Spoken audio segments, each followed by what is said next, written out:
Germs. Those pesky enemies traveling in the air around us and lurking on every surface. During cold and flu season, germs are everywhere. And one of the biggest culprits for spreading those germs?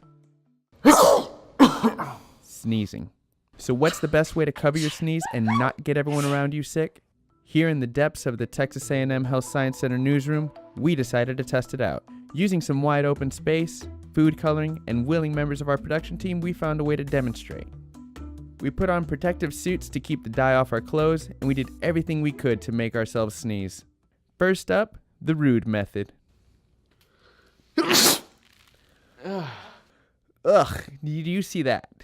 With no cover at all, my germs flew 11.5 feet. Next up, using your hands. Yeah. While this is a good way to keep your germs from spraying all over the place, the germs still got through. And look at her hands. Imagine all the doors, stairwells, and elevator buttons she could touch. Gross. Next, the vampire method. While this isn't the best way to keep germs from traveling, using your sleeve is a good way to cover your sneeze with smaller risks of contamination. Just be sure to cover your nose and your mouth. And finally, the tissue method. Not a lot getting through this time. So the question remains, if you have to sneeze, what's the best thing you could do? Grab a tissue.